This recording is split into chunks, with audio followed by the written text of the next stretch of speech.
could literally be my son. And I can tell you that if he was my son, I would be one proud father. I had a chance to meet his father, and I can attest to you that he was proud of his son. This young man comes from immigrants, and we've heard a lot of stuff about immigrants in the news lately, haven't we? Well, let me tell you a little bit about this immigrant. He lived really not too far from here, right around Rancho High School. As a matter of fact, he is now an alumni of Rancho High. Any other Rancho folks? Anybody else from the ranch? All right, ranch. This young man, after graduating high school, I believe, enrolled in community college. Then he joined the United States military. Matter of fact, not just any branch in the United States military, but he became a Marine.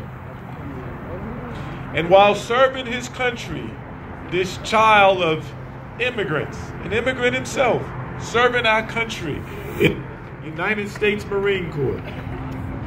Remember I said that? An immigrant himself serving and protecting this country in the United States Marine Corps. And in the process of serving his adopted country, he was wounded in action. As a matter of fact, one of the reasons why I wear this hat is so we don't forget the people who sacrificed so that we could be here tonight. Reuben da Silva was one of those people who served this country and sacrificed and shed blood for this country. Father, an immigrant, coming from one of those countries that we just heard our president say some not too nice things about. But this immigrant, this child of immigrants, not only did he go to community college, not only did he join the United States Marine Corps, then he came home after a year of recovery from his wounds, protected this adopted country, including the president, whoever that might would be. He went to UNLV. So yes, he is alumni from that school too. Anybody else from UNLV? Okay, welcome. But he wasn't done. And I just want to show you the power and the strength of this country, because really it rests on immigrants. After getting his bachelor's degree, he decided he wanted to go a little further and use some of those benefits from his time in the United States military. And he went to an Ivy League university, this child of immigrants from one of those countries our president has recently talked about. So he is an educated man. He is a veteran, a military man. And then, after getting that master's degree in just 1 year, he decided he still didn't have enough. And he decided to apply for Yale University to get another Ivy League degree. Son of immigrants. His father is no longer with us on this earthly plane. But as I said, I had a chance to meet him. And I knew he was proud of his son. Because as Dr. King talked about the dream, he had a dream to come to a country, the United States of America, where he could make a better way, establish a better life for his family. This is the product of his dream. Ladies and gentlemen, Reuben da Silva, an educator at Rancho High School, is alma mater. Thank you for your service. Thank you, Rodney, for that most gracious of introductions. I felt my eyes tearing up a little bit. I'm not even gonna lie. I got a couple of tears about to fall out my eyes, especially when Rodney was speaking about my dad, who I knew Rodney very well. Was a good friend of Rodney's. As Rodney mentioned, I am a product of this community. But before coming and actually living here in Las Vegas, I am an immigrant. My parents came here from India, a country again that's faced with some tremendous challenges. and some of the worst poverty that we've seen, and we are still beholding on our planet Earth. My family was able to immigrate to the United States when I was a small kid. I was about 2 years old, and we lived in New York City. And then we made the transfer out here to Las Vegas when I was 6, and I've lived here ever since.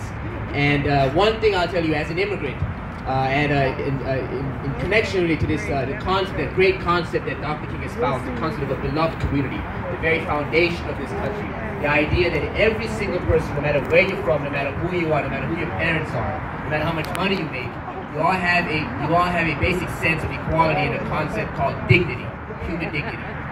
That's who we are as a country.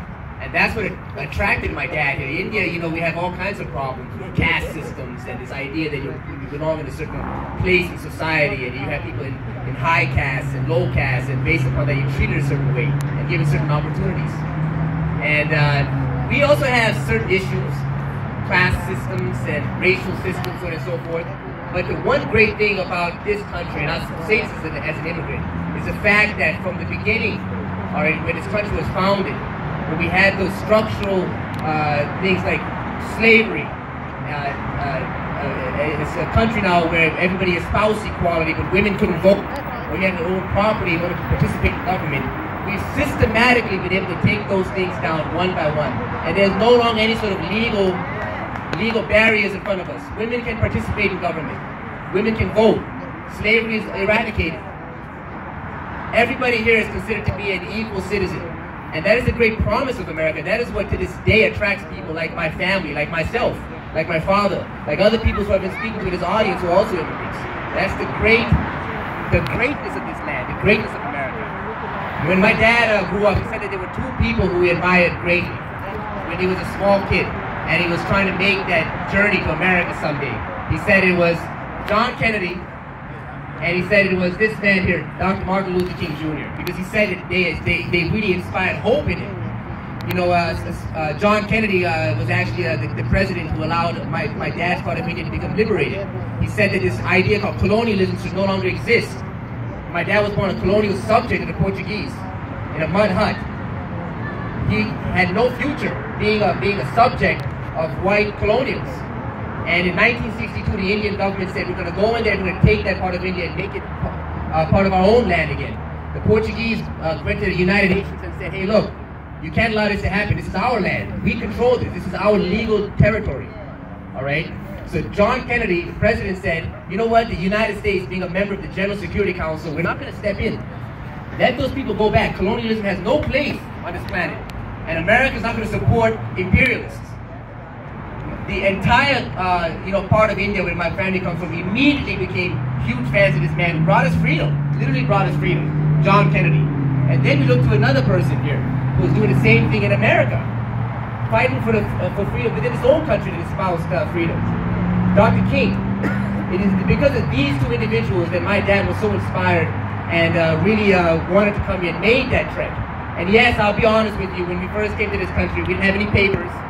We faced all kinds of challenges. We were in the shadows, but we were here.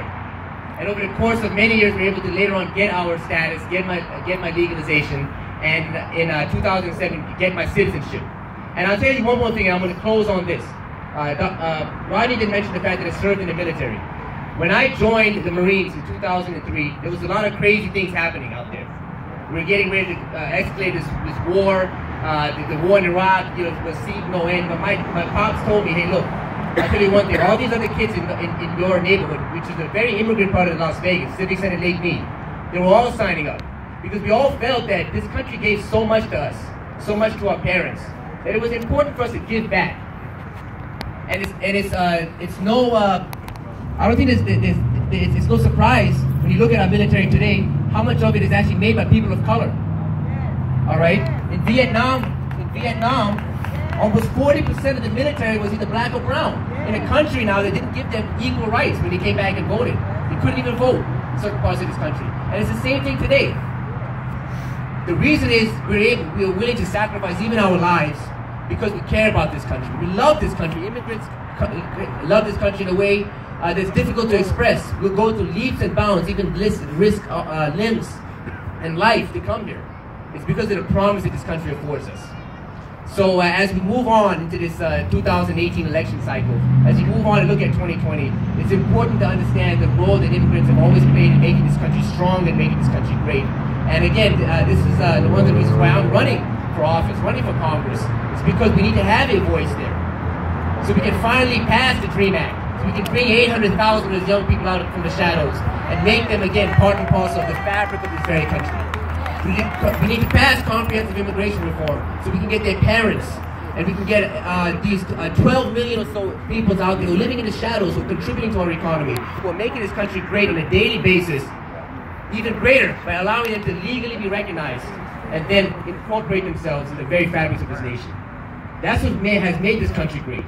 That is the guiding star of this great nation from the beginning to today, from the founding to this very day.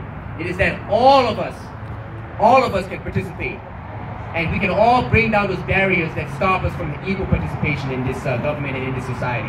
And again, it's because of this man, this great American, whose legacy we celebrate this weekend, that so much of this is possible. So once again, thank you all for letting me give you this little history lecture. I'm a history teacher, so don't give me for too long. I'll talk all night. And thank you all for showing up today. Thank you, everybody. Thank you, Reuben. How about that? Reuben De Silva. I just have one question. I'm 31 years old. Can I enroll in your class? Come on in, man. Okay. That's my one question. And you'll see his beautiful